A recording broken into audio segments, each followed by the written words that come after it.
Assalamualaikum warahmatullahi wabarakatuh. Innal hamdalillah nasta'inuhu wa nastaghfiruh wa na'udzu billahi min sururi anfusina wa min sayyiati a'malina. May yahdihillahu fala mudhillalah wa may yudlilhu fala hadiyalah. Asyhadu an la ilaha illallah wa asyhadu anna Muhammadan abduhu wa rasuluhu la nabiyya ba'dah. Allahumma salli ala Muhammadin wa ala alihi wa sahbihi ajma'in. Qala Allah ta'ala fi Qur'anihil Karim, a'udzu billahi minasy syaithanir rajim. Ya ayyuhalladzina amanu taqullaha wa qulu qawlan sadida yuslih lakum a'malakum wa yaghfir lakum dhunubakum wa may yuti'illaha wa rasulahu faqad faza fawzan 'azima. Amma ba'd. Alhamdulillah, puji syukur kehadirat Allah Subhanahu wa taala, Al-Khaliq, Al-Musawwir, Al-Mudabbir, Al-Hakim, Al-Adil, yang telah menghimpun kita di sebaik-baik majelis yang Rasulullah sallallahu alaihi wasallam menyebutnya sebagai raudhah min riyadil jannah, kebun di antara kebun-kebun surga.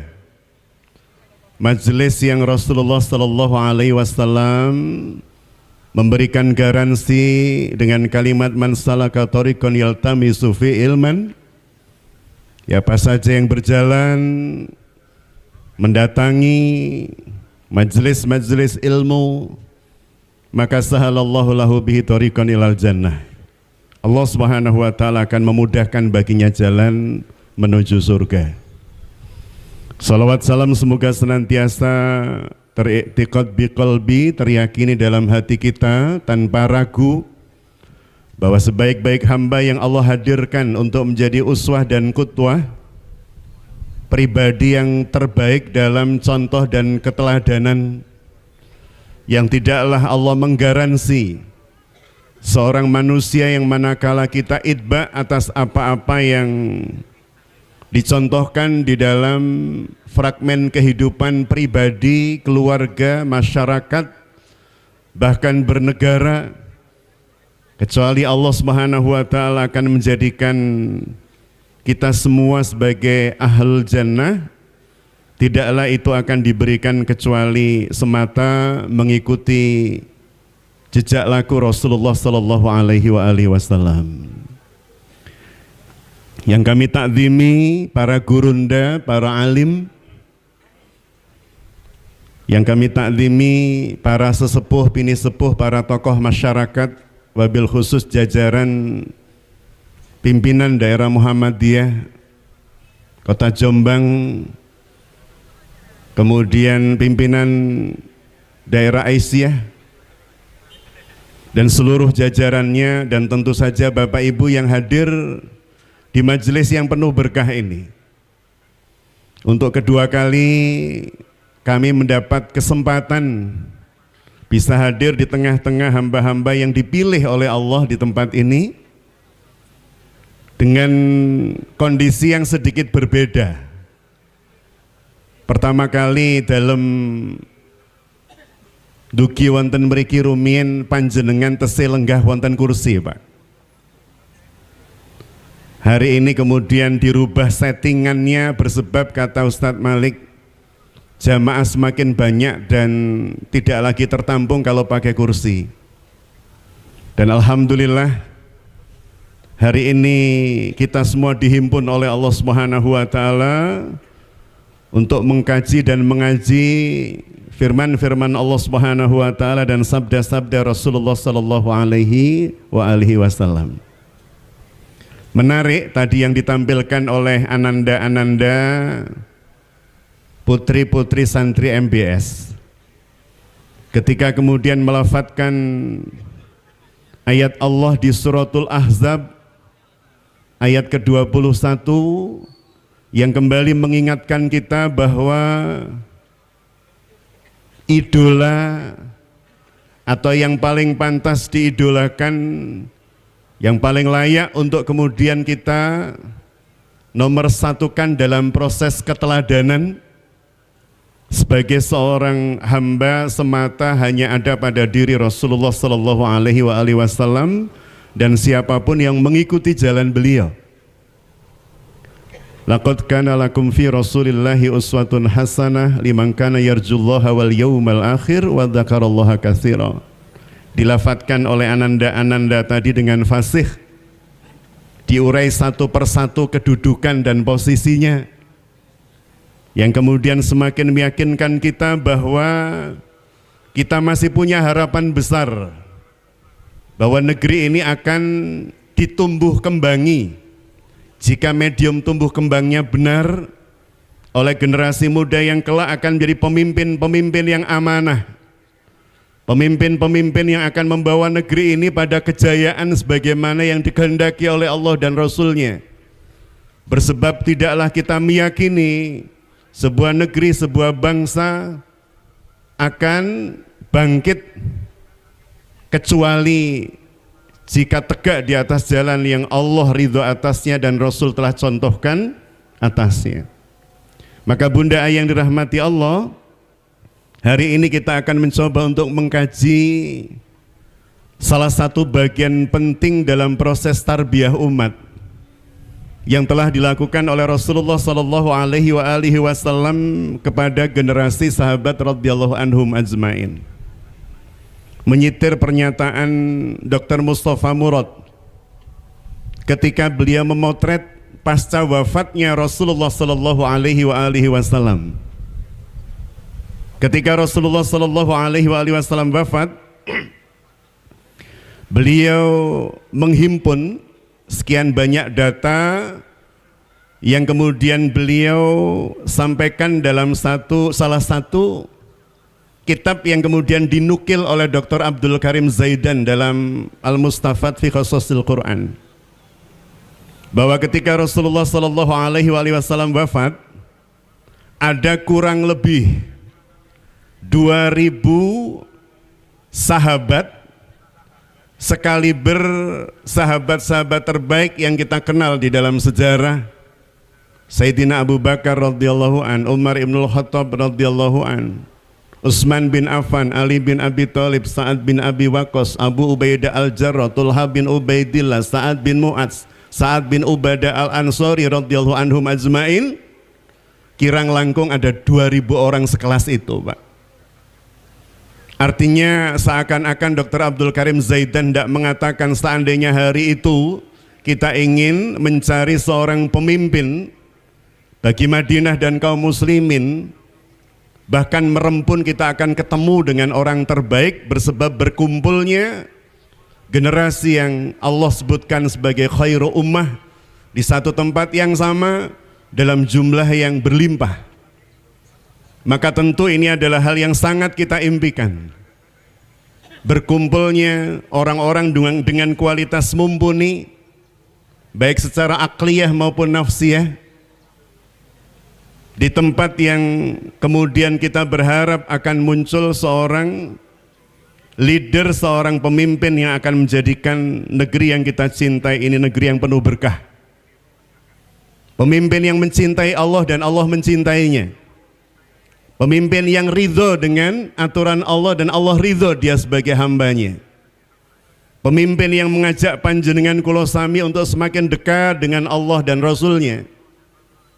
Pemimpin yang akan menjadikan setiap langkahnya senantiasa mengikuti apa-apa yang telah ditetapkan oleh Allah dan Rasulnya.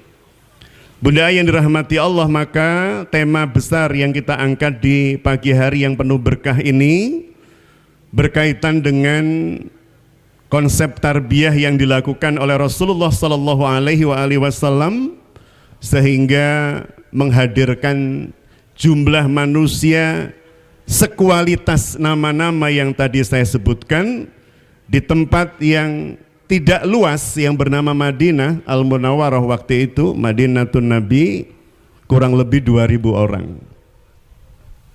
Terawali dari pertanyaan putra dari Asma dan Zubair bin Awam radhiyallahu anhuma. Asma menika kakak tiri dari ibunda kita Aisyah radhiyallahu anha. Ketika kemudian kedua sahabat besar ini dihimpun oleh Allah Subhanahu wa taala dalam pernikahan, dihadiahi, dianugerahkan oleh Allah atas kedua manusia luar biasa ini, putra-putri ingkang luar biasa, Pak. Anak-anak luar biasa yang hadir dari sepasang suami istri yang luar biasa. Di antara putra-putri beliau adalah Abdullah bin Zubair yang sempat menjadi khalifah kaum muslimin. Di antara anak-anak beliau di samping Abdullah bin Zubair ada Urwah bin Zubair yang kelak kemudian kita kenal sebagai sosok alim yang menjadi rujukan ilmu bagi kaum muslimin. Urwah bin Zubair pernah bertanya kepada ibunda Aisyah radhiyallahu anha tentang kehidupannya bersama Rasulullah sallallahu alaihi wasallam. Wahai bibi, seperti apa kehidupan panjenengan dengan Rasulullah sallallahu alaihi wasallam? Pertanyaan ini menunjukkan disampaikan oleh sang keponakan sebada wafatnya Kanjeng Nabi. Dan ketika kemudian ditanya sang bibi tentang seperti apa kehidupan panjenengan dengan Rasulullah sallallahu alaihi wasallam, jawabannya kullaha ajabah. Semuanya menakjubkan. Para bunda, kalau panjenengan kemudian ditanya oleh keponakan atau seseorang, Bu, bagaimana kehidupan panjenengan dengan suami panjenengan selama hidup panjenengan? Kira-kira nopo jawaban panjenengan sami dengan ibunda Aisyah? Semuanya menakjubkan. Kira-kira nopo sami, Bu? Insyaallah nggih. Semuanya menakjubkan. Tidak ada yang tidak menakjubkan ketika berada dalam kesempitan, kekurangan, kelapangan, kegembiraan, kebahagiaan. Semuanya menakjubkan. Bersama dengan Rasul tidak ada yang tidak menakjubkan. Demikian pula sebaliknya, Pak, jika panjenengan dalam tangleti, Pak, dos pundi, Pak, 20 tahun, 30 tahun, 40 tahun, 50 tahun dibersamai dengan istri panjenengan, raosipun dos pundi, Pak? Kelihatan dari wajah-wajah panjenengan, Pak. Insya Allah ini adalah wajah-wajah yang tidak dipenuhi dengan penderitaan. Amargi wonten nuwun sewu seorang anak yang hendak mencari jodoh, Bapak Ibu. Ketika dia hendak mencari jodoh, dia dapatkan satu orang teman yang menghantarkan adiknya kepadanya. Kelihatannya insya Allah adik saya cocok untuk mendampingi panjenengan, Mas. Maka kemudian sang gadis ini diajak oleh kakaknya dan sang laki-laki yang hendak mencari jodoh ini untuk bertemu dengan ibunya. Komentar ibunya ketika melihat gadis yang datang ke rumahnya dan anaknya mengatakan, "Ma, bismillah, semoga ini menjadi menantu panjenengan yang menjadi kebaikan, kebermanfaatan keluarga kita di dunia hatal jannah." Apa kata sang ibu? Lewong cari calon istri kok ora iso masak. Kata anaknya, kan sekarang banyak pesan makanan online itu kan. Kata ibu, yo jole, dolek sing pinter masak. Sudah ketemu yang pinter masak, ibunya bilang, oh alale, yo memang pinter masak nak. Tapi saya lihat geraknya kok yo lambat, gak cak-cek sat-set, wet-wet. Cari lagi 3 kali, 4 kali ditolak, sampai kemudian sang anak ini konsultasi dengan seorang psikolog. Ketika konsultasi, mohon maaf Pak, saya udah 4 kali mendatangkan seorang gadis untuk menjadi pendamping saya, mama saya ndak pernah setuju. Kata sang psikolog, ya udah Mas, cari wanita yang karakternya paling mirip dengan ibu sampean, gak mungkin nolak. Cari ya Pak. Dan qadarullah ketemu gadis yang memiliki karakter persis ibunya. Ditunjukkan pada ibunya, ibunya seweneng, Masya Allah, nah alhamdulillah Lah kalau gadis seperti ini kan ya mirip mama banget. Pasti kamu akan bahagia nak. Sebab itu sang anak ini dipanggil bapaknya. Dan setelah itu bapaknya memeluk anaknya sambil nangis. Oh alaleh, lah kok milik kau ibumu toh nak, bapakmu sudah pengalaman menderita 30 tahun. Lah kok awakmu baleni. Maka suatu ketika bapaknya ini mau meninggal, dalam keadaan sakaratul maut, dia berwasiat pada istrinya, "Ma, kalau saya meninggal, Ma, saya ikhlaskan, Ma, jenengan sampean menikah sama Pak Fulan." Oh, Pak Fulan itu kan musuhnya bapak. Pak Fulan itu tidak pernah senang dengan keluarga kita, mendolimi kita. Kok mama malah suruh menikah dengan Pak Fulan? Kata suaminya, ya biar dia tahu bagaimana rasanya 30 tahun menderita itu, Pak. Maka tentu bapak-bapak tidak seperti itu ya. Artinya pasangan kita adalah sosok yang jika panjenengan pirsa atau pernah mirsani rally Paris Dakar, maka sang pemenang itu selalu merupakan gabungan antara driver dan navigator yang harmonis. Driver dan navigator yang harmonis. Drivernya piawai mengendalikan mobil, navigatornya piawai dalam membaca peta. Maka kita dengan pasangan kita insya Allah seperti itu. Sehingga kita lihat bagaimana Rasulullah Shallallahu Alaihi Wasallam mendesain proses pendidikan yang ibunda Aisyah kita yang tadi berkomentar kulah ajaba dengan Rasul itu semuanya menakjubkan. Kenapa? Bersebab karakter kanjeng Nabi, kata ibunda Aisyah, kana khuluquhul Quran. Tampilan Rasul itu ya aplikasi Quran. Pribadi Rasul itu ya terjemahan Quran.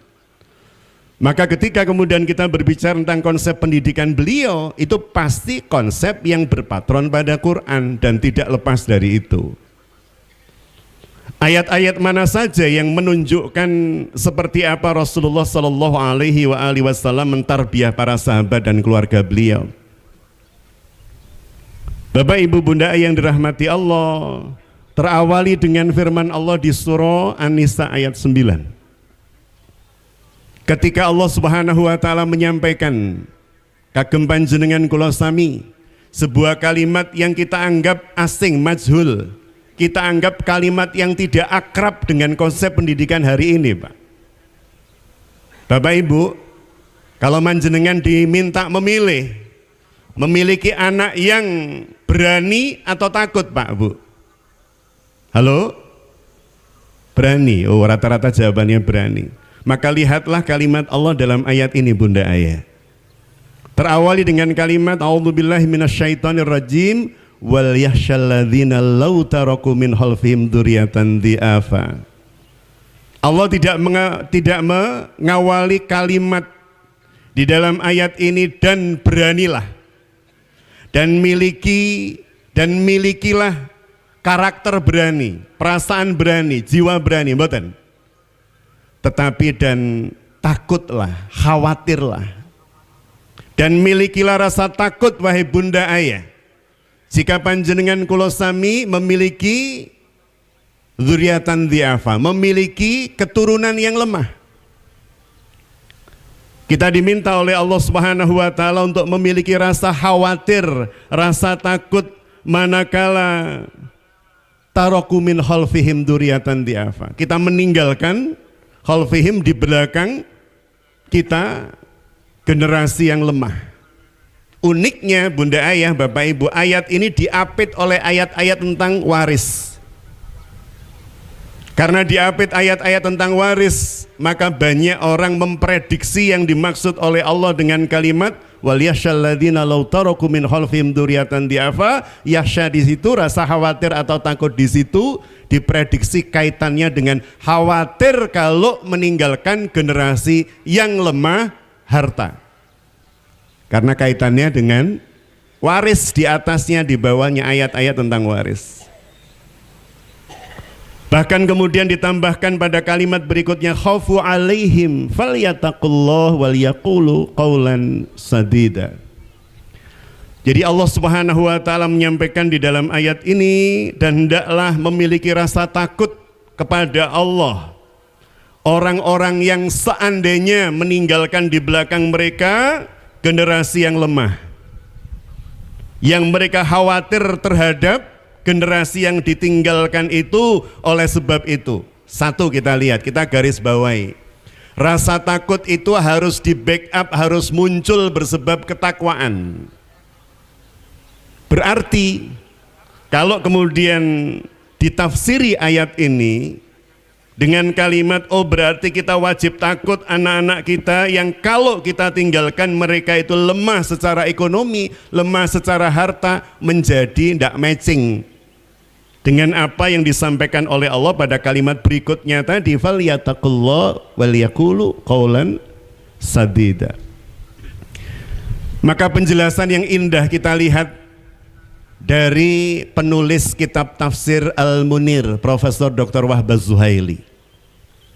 Beliau mengkaitkan ayat ini dengan sebuah peristiwa yang dialami oleh seorang laki-laki yang pernah memimpin kaum muslimin dalam jajaran para khalifah Bani Umayyah, yang secara nasab dia punya jalur keturunan yang nyambung dengan Sayyidina Umar ibnul Khattab radhiyallahu an, sehingga seringkali laki-laki ini meskipun tidak menduduki posisi sebagai sahabat Rasul karena nggak pernah ketemu Rasulullah, tetapi kemudian mendapatkan lakop atau julukan Khulafaur Rasyidin yang kelima. Kita tahu bahwa ketika kita berbicara tentang Khulafaur Rasyidin, maka yang muncul nama-nama adalah Abu Bakar As-Siddiq, Umar ibnul Khattab, Utsman bin Affan, Ali bin Abi Thalib, selesai. Tapi kemudian muncul kalimat, inilah Khulafaur Rasyidin yang kelima. Sinten Pak, kinten-kinten? Umar bin Abdul Aziz lah Rasulullah. Umar bin Abdul Aziz rahimahullah, laki-laki yang pada awalnya sempat menjadi gubernur di Madinah, sempat menjadi gubernur di Syam, tetapi kemudian pada saat sang kakak ipar meninggal, ulama di masa kekhalifahan Bani Umayyah yang mendampingi sang kakak menyampaikan kepada beliau, namanya Roja bin Haywa, alangkah indah wahai khalifah jika kepulanganmu menuju Allah tidak menyisakan masalah besar bagi umat ini, maka tunjuklah seorang pengganti yang bisa membawa umat ini pada jalan keridhaan Allah Subhanahu wa taala. Maka hari itu tidak disandarkan kepada urutan dari kakak menuju adik, dari Walid kepada Sulaiman, tetapi kemudian ditunjuklah Umar bin Abdul Aziz berdasarkan advice atau nasihat dari Syekh Roja bin Haywa.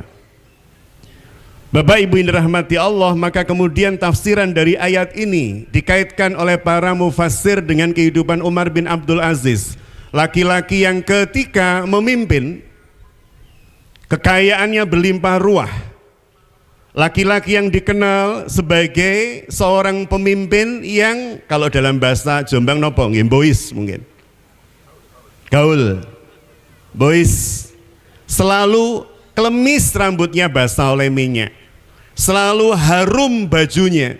Ketika kemudian beliau berjalan, disampaikan di dalam biografi Umar bin Abdul Aziz, kadang sudah bermeter-meter, berpuluh meter orang berjalan melewati beliau, tapi bau harumnya masih tersisa.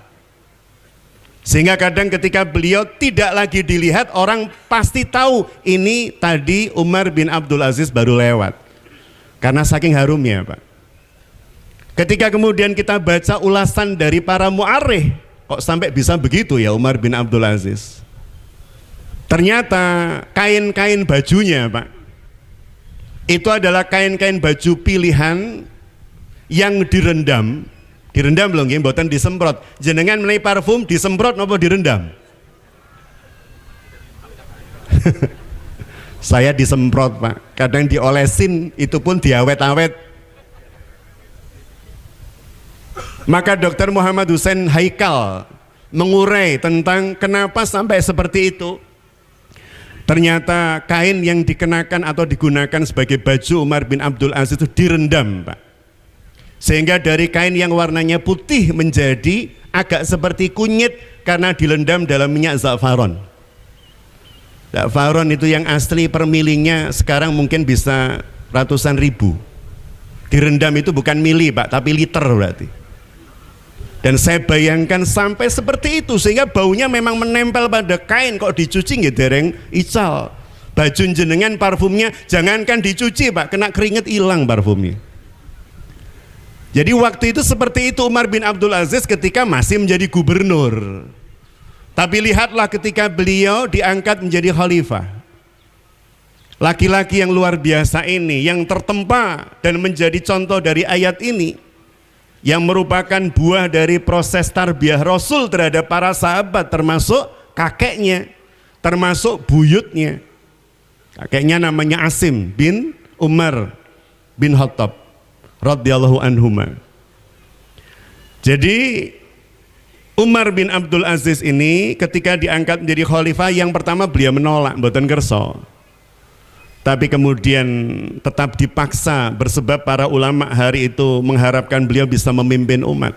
Sehingga ketika kemudian diangkat menjadi khalifah berhadapan dengan rakyat, yang beliau ucapkan pertama kali sebada beliau beristirja. Jadi ketika diangkat menjadi khalifah, pemimpin negara yang luasan areanya, daratannya itu sepertiga belahan bumi, Pak.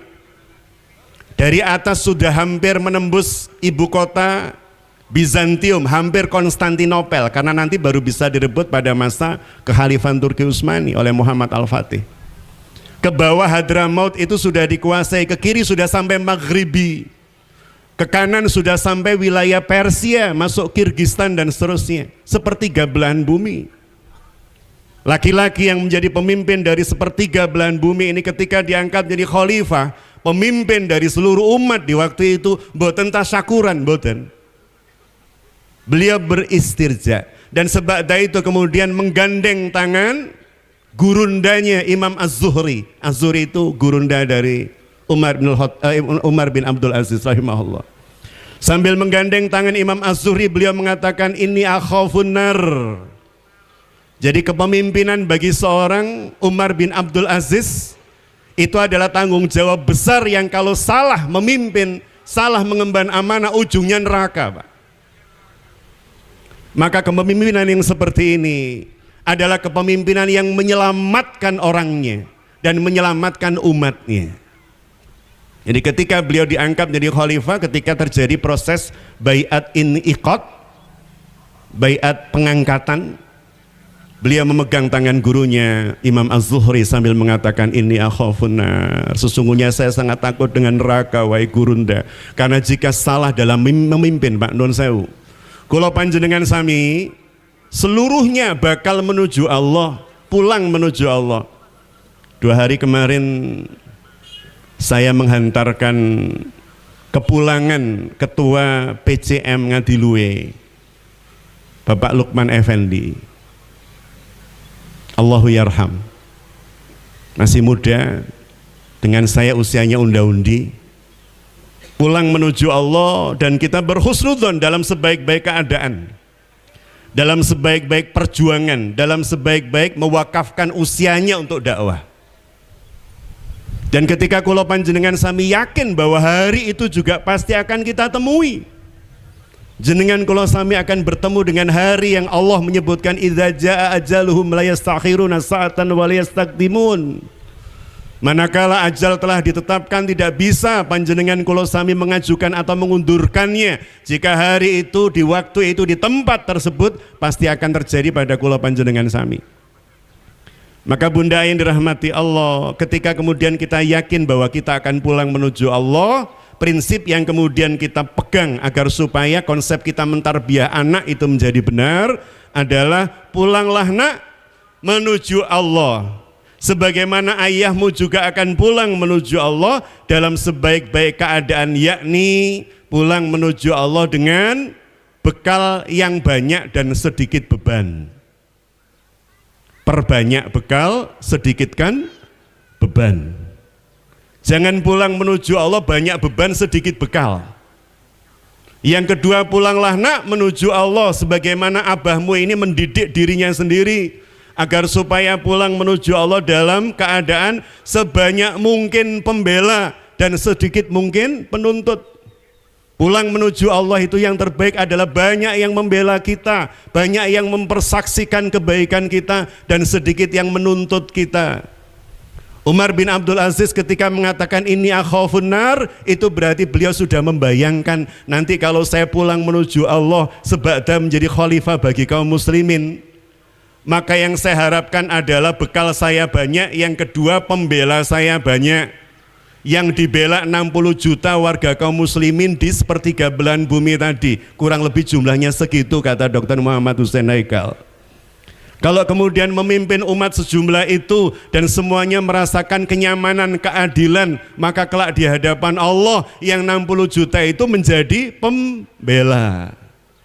Tapi kalau memimpin umat, memimpin rakyat, ada sekian banyak residu, ada sekian banyak keburukan, kedzaliman, ketidakadilan, maka bersiap-siaplah untuk dituntut oleh jumlah umat, masyarakat dan rakyat yang dipimpinnya sebanyak itu, sebanyak yang dizalimi.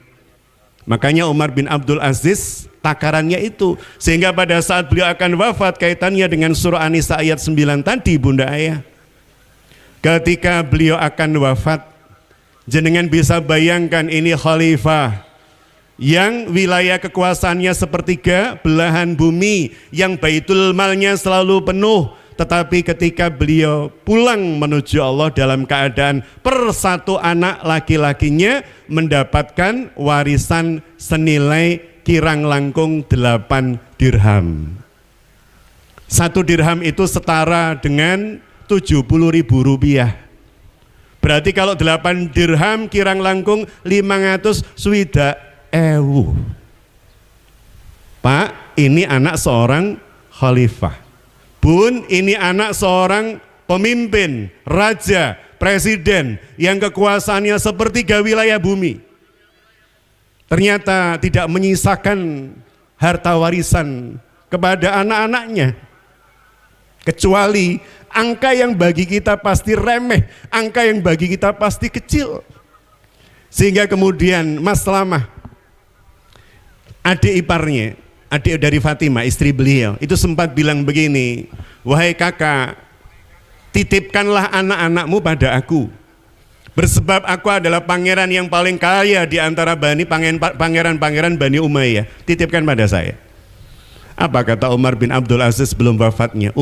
Uruslah hartamu itu wahai Mas Lama, bersebab setiap harta itu halalnya dihisab, haramnya diazab. Harta panjenengan kula sami Bapak Ibu, itu halalnya pasti dihisab dalam proses perhitungan hisab nanti, dan yang kedua jika dia haram pasti diazab. Uruslah hartamu itu wahai Mas Lama, karena sungguh jika hartamu itu engkau peroleh dengan cara yang halal pasti akan dihisab oleh Allah, dan jika haram pasti akan diazab oleh Allah. Pak, inilah kalimat seorang pemimpin yang menjadikan rakyatnya mendapatkan kemakmuran, kesejahteraan luar biasa. Bahkan tercatat dalam sejarah semasa 3,5 tahun kepemimpinan beliau, kaum muslimin bahkan tidak ada satupun yang berhak mendapat zakat.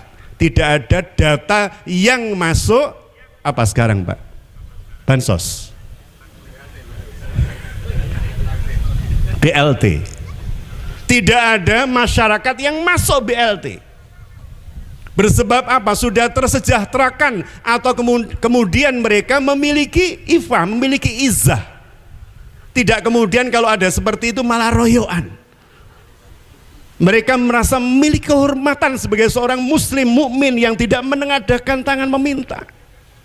Maka di masa kehalifan Umar bin Abdul Aziz yang tidak panjang dan tidak sampai 1 pelita itu Pak, kalau dulu pembangunan 5 tahun nggak sampai 1 pelita, itu sudah tercipta masyarakat yang satu pun tidak ada yang menjadi mustahik. Bunda Ayah yang dirahmati Allah, maka para ulama bersepakat, termasuk tadi dalam kitab Al-Munir, panjenengan bisa ngecek nanti kalau kondur, bagaimana ayat ini sejatinya menginspirasi panjenengan kula sami untuk khawatir meninggalkan anak dalam posisi lemah iman. lemah akidah. Sebagaimana Yakub alaihi salam yang Allah memberikan lakop Israel pada beliau alaihi salam ketika akan wafat. Maka yang paling dikhawatirkan, yang paling ditakutkan oleh seorang Yakub alaihi salam atas anak-anaknya adalah ketika meninggalkan anak-anaknya generasi penerus dalam keadaan lemah akidah, sehingga kalimatnya adalah ma ta'buduna min ba'di. Ma ta'buduna min ba'di, nak, apa yang kamu sembah sebada ayahmu ini meninggal, nak, ayahmu menghadap Allah, nak. Bukan ma ta'kuluna min ba'di, apa sing mbok pangan le. Ketika akan meninggal kemudian masih khawatir. Wah, tanai bapak sini kono pono sing ngurus. Mau meninggal masih berpikir tentang itu. Tetapi kemudian Yakub alaihi salam mengajarkan kepada kita, ma ta'buduna min ba'di. Apa yang engkau sembah, nak, apa yang akan paling menyita hatimu, nak, siapa yang engkau nomor satukan dalam hidupmu, nak. Ini kemudian yang menghadirkan generasi-generasi kelas wahid, generasi-generasi pilihan. Kita tahu Bunda Ayah, Bapak Ibu yang dirahmati Allah, Al-Quran itu turun secara berangsur-angsur. 114 surah, dari mulai Iqra bismi rabbikal ladzi khalaq sampai ujung ayat terakhir surah Al-Maidah ayat 3, meskipun debatable ini Pak, yang turun di hari Jumat di Arafah ketika Rasulullah SAW melaksanakan ibadah haji di tahun ke-10 Hijriah, yang kemudian kita kenal dengan Hajjatul Wada, Hajjatul Islam, haji wada, haji perpisahan, haji yang pertama dan terakhir dari Kanjeng Nabi Muhammad SAW. Yang ketika beliau akan meninggalkan umat ini, salah satu pesan beliau berkaitan dengan umat ini adalah tentang konsep atau proses pendidikan. Bunda yang dirahmati Allah, saya kembali pada bahasan awal tadi nggih. Mohon maaf karena waktunya mungkin tidak panjang, ini sudah jam 6:50, matahari juga mulai terik.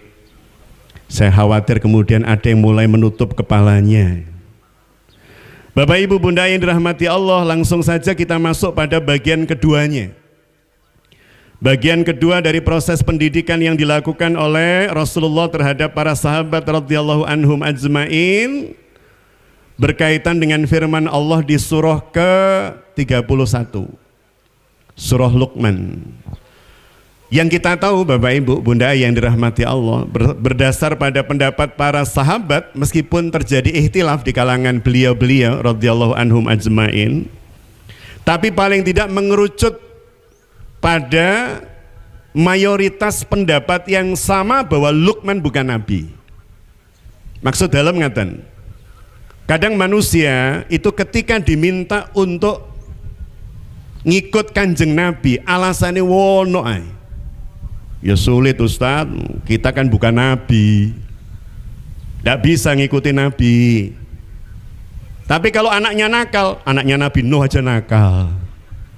Kalau suruh nyuruh ngikut kebaikan tidak mau. Oh kan beliau nabi, kita bukan nabi, ya berat kalau ngikut. Tapi kalau pas anaknya ada yang nakal, oh, Nabi Nuh aja anaknya nakal, repot Pak manusia. Makanya oleh Allah langsung dicegat biar nggak ada alasan. Di dalam Al-Quran itu loh, ada yang bukan nabi, bukan rasul, tapi Allah muliakan. Dalam Quran itu loh, ada yang bukan nabi, bukan rasul, tapi kemudian menjadi sosok yang luar biasa dalam pendidikan keluarga, dalam pendidikan generasi sebagainya.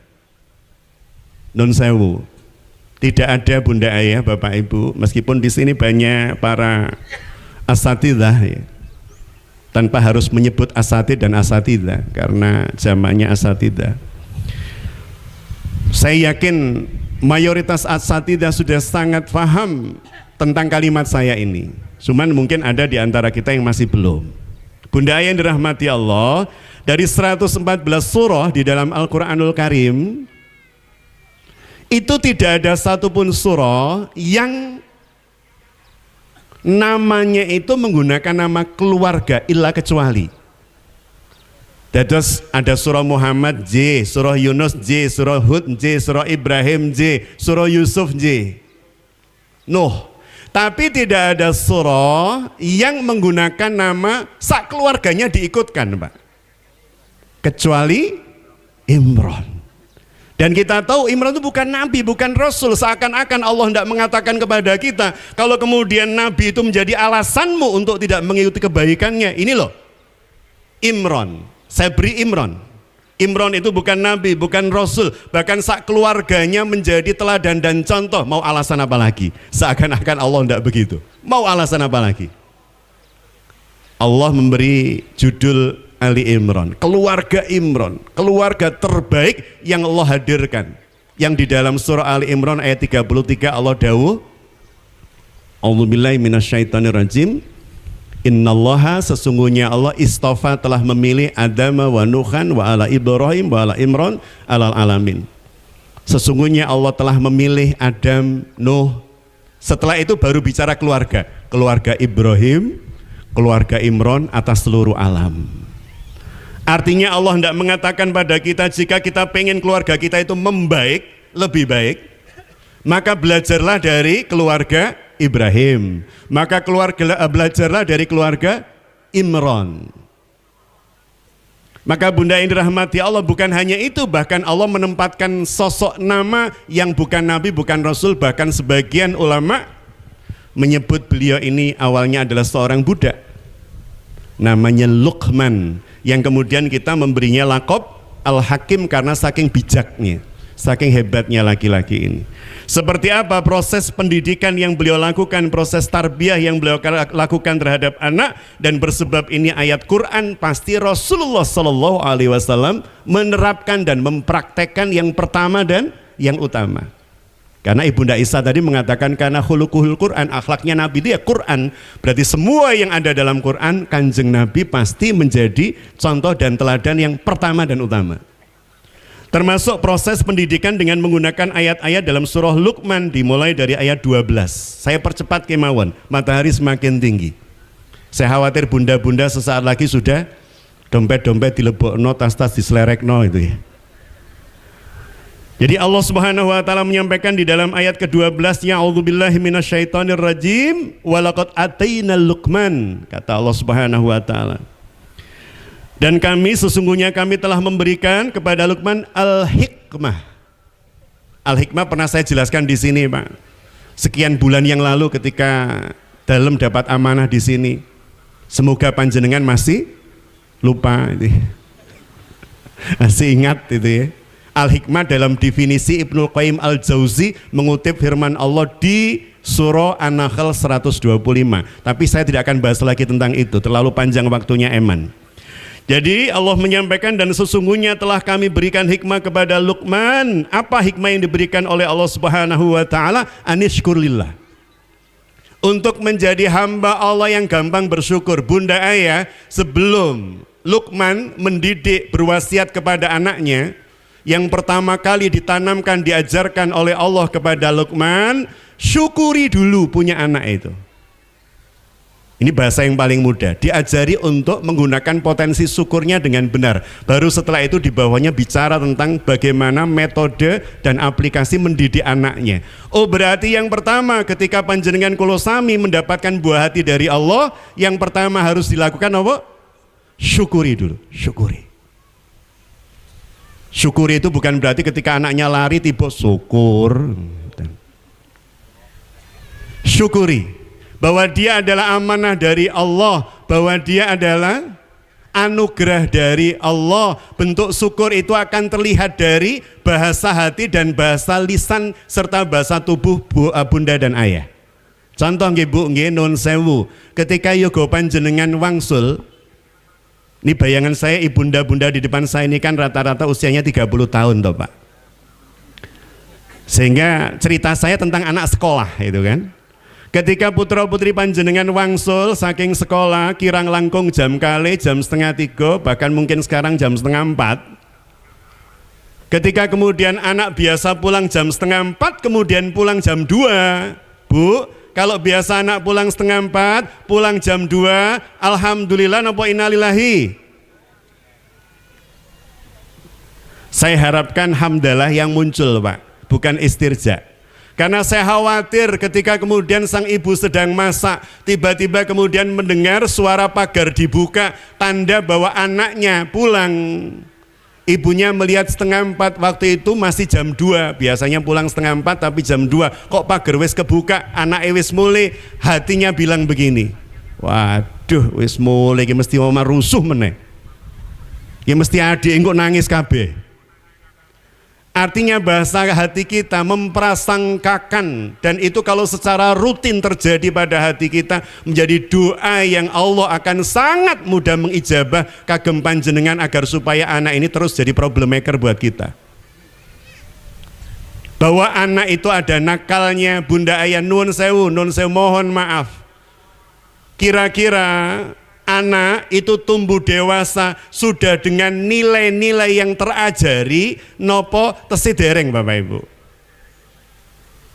Kullu mauludin yuladu alal fitrah fa abawahu yuhawidanihi wa yunassiranihi wa yumajjisanihi.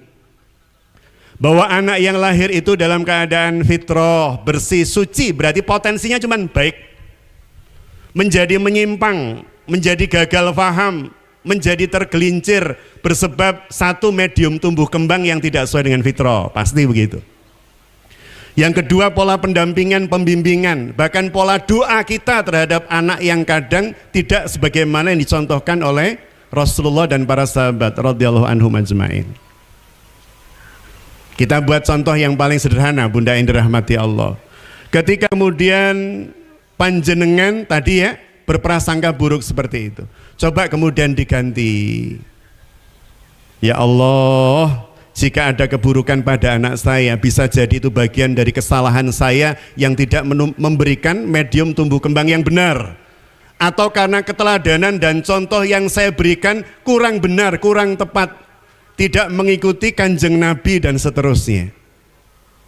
Coba kita cek ya Bapak Ibu, kita cek sebelum nanti jenengan kundur, agar supaya benar-benar mancep, benar-benar mandes. Kira-kira Bunda Ayah ketika panjenengan didik anak-anak dulu, atau mungkin sekarang bagi bunda-bunda yang usianya 20-30, bapak-bapak yang 20-30, nun sewu, anak itu lebih mudah mencontoh perilaku bapak dan ibunya atau mengikuti kata-kata bapak dan ibunya. Untuk merubah anak itu lebih mudah kita nasihati atau kita beri contoh Bapak Ibu? Contoh, saya setuju. Non sewu Bapak Ibu. Kita uji cobakan agar supaya yang tadi mengatakan kata-kata jadi ngeh, jadi tahu, jadi perso. Non sewu nggih. Bapak Ibu panjenengan, ini kalau di Aroyan mungkin sudah pernah sekian tahun yang lalu. Bapak Ibu panjenengan mengikuti kalimat saya. Jangan terpengaruh contoh saya. Jenengan mengikuti kalimat saya. Mohon maaf. Ini untuk menegaskan bahwa ternyata keteladanan itu jauh lebih mudah ditiru oleh anak dibanding nasihat kita yang berbusa-busa. Non sewu nggih, tapi syaratnya jenengan kedah mirsani dalem. Lek merem mesti bener. Jadi panjenengan melakukan apa yang saya minta, jangan terpengaruh contoh saya. Monggo sareng-sareng Bapak Ibu, mohon maaf guys, pindah malin nuwun duka. Sareng-sareng tangan kita angkat dan bareng-bareng 1, 2, 3 kita pegang hidung kita Bapak Ibu, monggo. Pak hidung. Pak hidung. Alhamdulillah ketemu hidungnya. Saya bilang jenengan jangan terpengaruh contoh saya, tapi ngikuti kalimat saya. Ternyata banyak yang hidungnya masih di sini, Pak. Sekarang kita lakukan dengan cepat, G. Mohon maaf. Ini untuk membuktikan, ini kan eksperimen ilmiah yang kita bisa uji.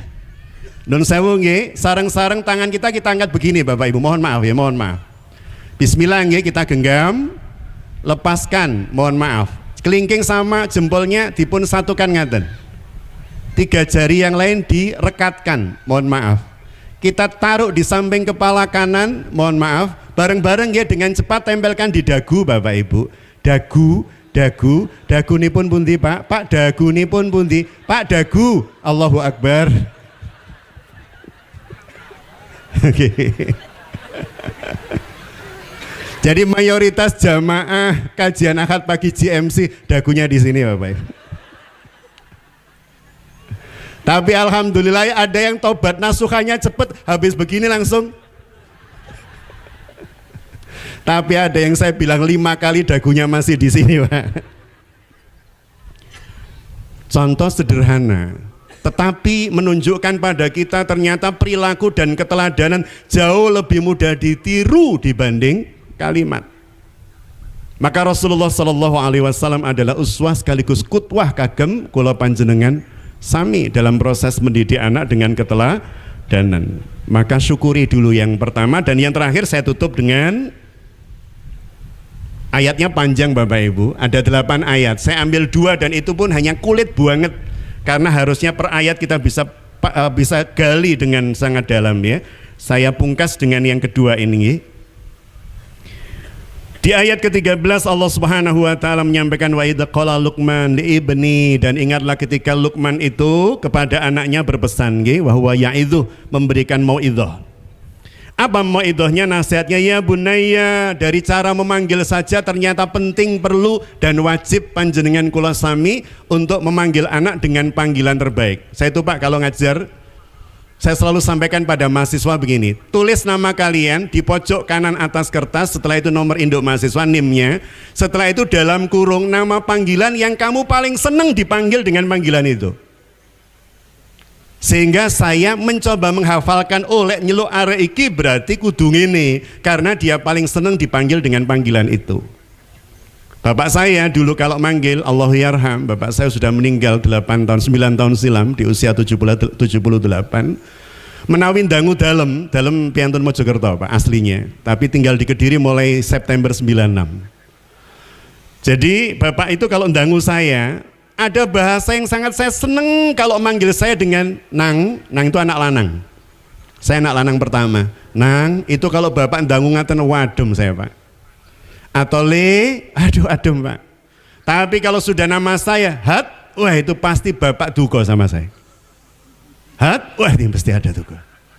Jadi panggilan ini kemudian menjadi penting, sampai kemudian di dalam ayat ini bagaimana pesan Luqman disampaikan pada anaknya. Sebelum berpesan, panggil anak itu dengan kalimat kesukaan, seperti Allah kalau mau nasihati kita Pak, kalimatnya ya ayyuhalladzina amanu, panggilan kecintaan. Dipanggil ya bunaya, bukan ya gulam, bukan sekedar ya bunaya, wahai ananda, begitu. La tusyrik billah inna syirka la dzulmun azim. Ini konsep pendidikan dasar pertama dan utama sebada kita mensyukuri amanah anak kita. Apa? Kita kenalkan dengan Allah. Jangan paksa anak di usia sebelum 7 tahun untuk sholat. Karena perintah Allah, perintah Rasulullah agar supaya anak sholat itu di usia 7 tahun baru diperintah. Berarti sebelum itu tidak boleh diperintah. Kalau kita merintah berarti lebih canggih dibandingkan Kanjeng Nabi. Berarti sebelum 7 tahun tidak diperintah, tapi apa? Diajak Pak, dicontohin. Nih, Bapak Arab nang masjid, melok yuk. Tidak kemudian, maghrib, sholat. Masih TK Pak, TKA. Gak sholat neraka diobong awakmu, waduh Pak. Diajak, dicontohin. Wah kalau diurai masih panjang kali lebar ini. Intinya gitu aja lah Pak. Jadi kenalkan mereka dengan Allah dulu, senangkan mereka dengan Robnya, dengan Allah. Baru sebab itu kemudian senangkan mereka dengan berhubungan dengan Robnya, dengan Allah melalui pintu sholat. Maka banyak keluhan ibu-ibu yang anaknya sudah pada gede kuliah, kok sholatnya jadi bolong-bolong, bahkan ada yang ditinggalkan. Ternyata salah satunya nopo? Bersebab sejak kecil anak ini tidak pernah menikmati sholatnya, tapi merasa sholat itu beban yang sangat berat. Kalau beban Pak Bu, siapa saja yang punya beban pengennya naruh atau bawa? Ngelepas namanya beban. Nah kalau anak setiap kali sejak kecil sholat itu jadi beban berat menyiksa, maka pada saat ada kesempatan tidak dalam keadaan dimonitoring, dia akan lepaskan beban itu. Maka kenalkan anak kita dengan Allah sebelum mereka ibadah menghadap Allah dengan sholatnya agar supaya nyaman. Sebelum 7 tahun terus kita kenalkan mereka dengan Allah, kemahabesaran Allah, kemaha penciptaan Allah, kemaha rahman rahiman Allah, dan seterusnya. Sambil kita teladani dalam sholat, kita ajak mereka sholat. Baik Bunda yang dirahmati Allah, sementara itu tepat di pukul 7 lebih sedikit, karena tadi jam 6 lebih sedikit mulainya, saya sampaikan jazakumullahu khairan katsira kepada seluruh jajaran kepanitiaan yang telah mempersiapkan keseluruhan acara ini dengan luar biasa, Masya Allah. Semoga Allah memberikan ganjaran kebaikan limpah ruah pahala dan keseluruhannya menjadi pemberat timbangan amal soleh kelak panjenengan di hadapan Allah Subhanahu wa taala. Jazakumullahu khairan katsira. Kita tutup dengan munajat. Bismillahirrahmanirrahim. Allahumma salli ala Muhammadin wa ala alihi wa sahbihi wa sallam. Alhamdulillahi rabbil alamin. Hamdan syakirin, hamdan naimin, hamdan yuwafi ni'ama yukafi'u mazidah. Ya Rabbana lakal hamdu kama yanbaghi li jalali wajhika wa azimi sultanik. Allahumma ya Allah ya Rahman ya Rahim ya mujibas sa'ilin, sahil umurana wa hasil maqasidana wa balighna ilaika ya Allah. Rabbana ufir lana wali walidayna warhamhuma kama rabbayana sighara. Rabbana hab lana min azwajina wa dhurriyyatina qurrata a'yun waj'alna lil muttaqina imama. Allahumma ya Allah, hadirkan atas setiap rumah kami, rumah tangga kami, sakinah, mawaddah, warahmah, wabarakah, ketenangan, ketentraman, semangat beribadah kepadamu, istiqomah di atas jalan yang Kau ridho atasnya, hingga kepulangan kami seluruhnya bersama keluarga kami kelak menujumu dalam keadaan husnul khotimah, dalam keadaan telah Engkau ridho atas kami dan maghfirahmu telah Engkau berikan atas kami. Allahumma ya Allah ya Rahman ya Rahim ya mujibas sa'ilin. Rabbana hablana min azwajina wa dhurriyyatina qurrata a'yun waj'alna lil muttaqina imama. Dan hadirkan atas kami pasangan, anak keturunan yang qurrata a'yun, yang menyejukkan pandangan mata dan menenteramkan hati kami, serta menjadi pemimpin bagi orang-orang yang bertakwa. Rabbana amanna bima anzalta wa taba'na rasul faktubna ma'as syahidin. Dan jadikanlah kami umat yang senantiasa tegak di atas jalan yang telah ditoladankan oleh Rasulmu, sehingga kelak kami menjadi bagian dari umat yang akan mendapatkan syafaatul uzma dari beliau biidznillah atas izinmu ya Rabb. Rabbana atina fid dunya hasanah wa fil akhirati hasanah wa qina adzabannar wa adkhilnal jannata ma'al abrar ya aziz ya ghafar ya rabbal alamin. Subhana rabbika rabbil izzati amma yasifun wassalamun alal mursalin walhamdulillahi rabbil alamin. Billahi taufiq wal hidayah. Assalamualaikum warahmatullahi wabarakatuh. Waalaikumsalam warahmatullahi wabarakatuh.